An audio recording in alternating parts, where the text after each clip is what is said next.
Dans ce petit village, le trafic routier fait vivre une dizaine de marchands ambulants.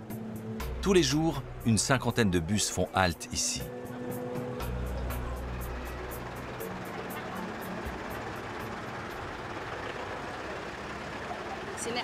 J'achète des cacahuètes au goût d'adobo, on les achète à Baguio par kilo et ensuite on les emballe dans de petits sachets. Ça, c'est parfumé à l'ail et là, c'est des cacahuètes sucrées. C'est les veilles de jours fériés que ces petits commerces sont les plus florissants. Lorsque les travailleurs des grandes villes viennent voir leurs familles qui habitent en montagne.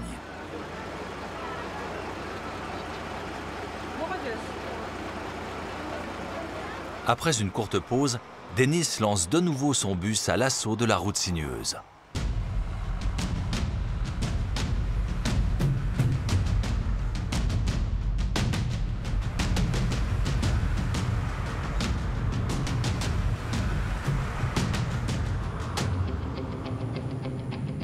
Les virages de la légendaire Alcema font le bonheur des motards.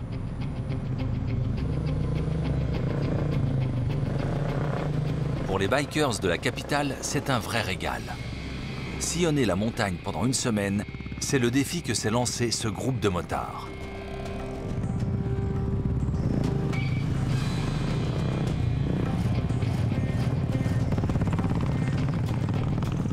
La nuit dernière a été rude pour le club de Manille.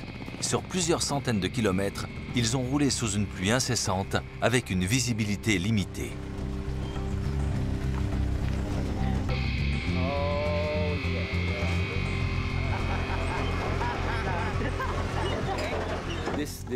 Cette route, c'est pas de la rigolade. C'est la première fois que je la fais.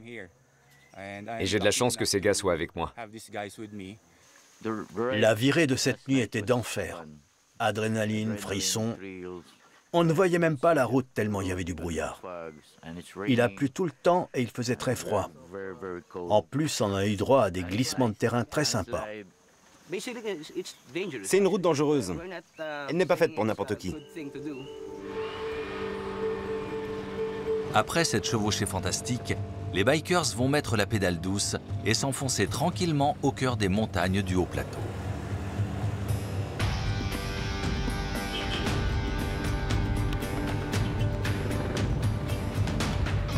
Denis, lui, a déjà parcouru la moitié de son trajet.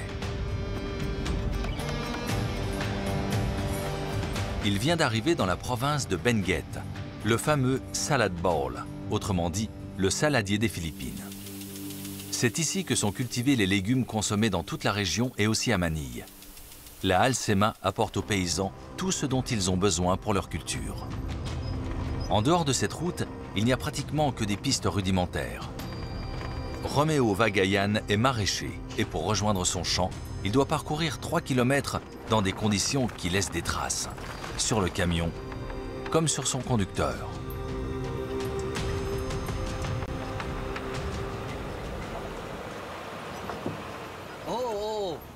Après être passé par là, en arrivant à la maison, j'ai mal au rein. J'ai mal partout en fait. J'aurais besoin d'un bon massage. Mais pour l'instant, je n'ai personne pour me masser.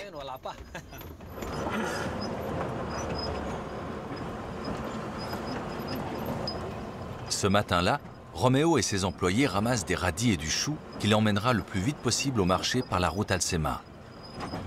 Le prix qu'il pourra tirer de sa marchandise dépendra de sa fraîcheur. Ses ouvriers sont déjà au travail. Ici, il n'y a pas de machine, tout se fait à la main.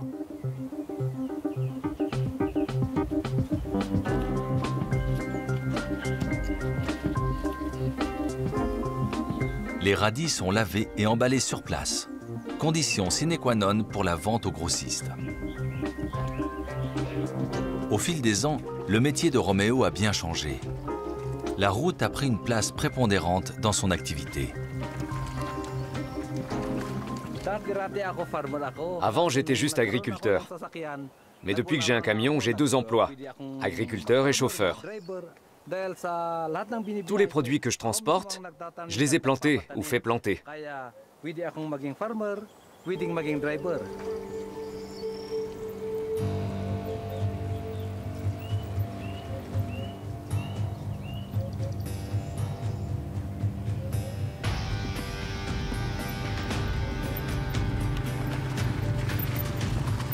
Julius Kouriap est représentant. Il travaille pour une grande entreprise de semences. Comme la concurrence est rude, il va voir les maraîchers directement dans leurs champs. Sur les pistes étroites et chaotiques, la moto est le moyen de transport le plus rapide. Il peut ainsi démarcher une demi-douzaine de clients par jour. Bonjour. Bonjour. Je suis Julius, de chez Seedworks. Vous voulez faire pousser des carottes? Je peux voir? J'ai apporté des graines que vous pourriez tester. Roméo peut ainsi commander ses semences depuis ses champs. La moto, c'est ce qu'il y a de mieux pour ce business. On a l'habitude de ce genre de chemin. Pour nous, c'est normal, même s'il y a beaucoup de trous. On a appris à faire avec. Roméo et ses employés doivent se dépêcher.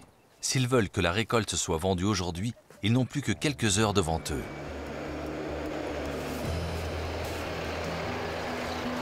Si Roméo arrive trop tard au marché de gros, il devra attendre jusqu'au lendemain et vendre sa marchandise à moindre prix.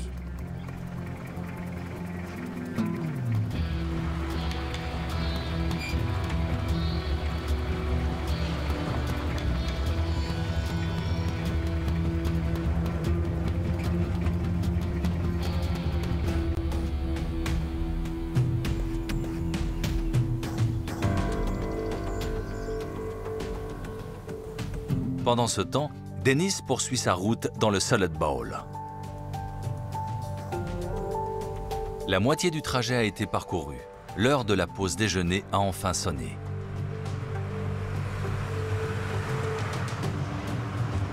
Après tant de virages, les clients sortent du bus un peu groggy.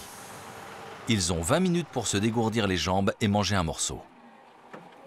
Dennis est fidèle au Morning Star Restaurant depuis 25 ans.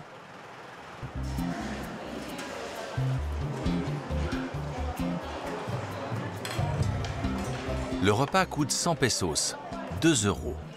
Mais tous les passagers n'ont pas les moyens de se l'offrir.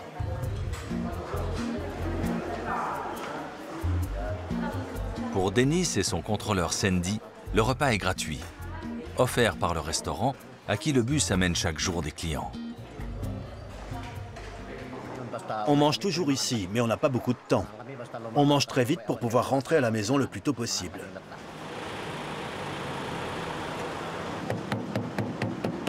Manger vite, repartir vite, conduire vite. Ils ont fait la moitié du trajet, mais il leur reste pas mal de virages à engloutir.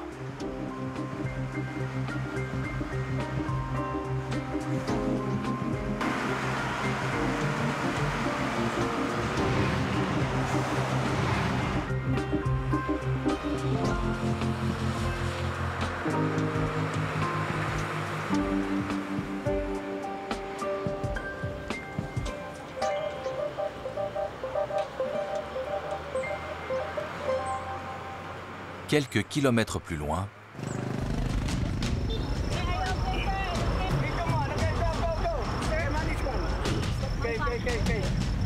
les accidents graves sont fréquents sur la route Alcema. L'an dernier, un bus scolaire qui transportait 15 écoliers a manqué un virage et glissé dans le ravin.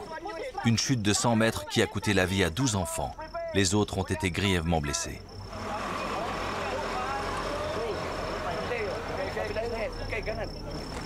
Cet exercice prépare les jeunes secouristes aux tristes réalités de la Alcema.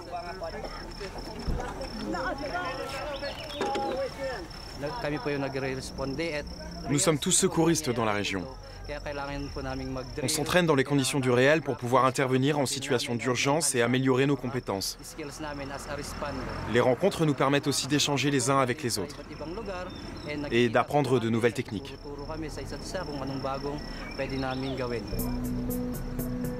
La maison de Roméo, le maraîcher, est à Boguyas, juste au bord de la route Alcema. Un emplacement pratique, pas très loin de son champ et d'où il peut partir directement au marché de gros. Comme à chaque fois, sa femme lui recommande de conduire prudemment, même s'il n'a pas de temps à perdre.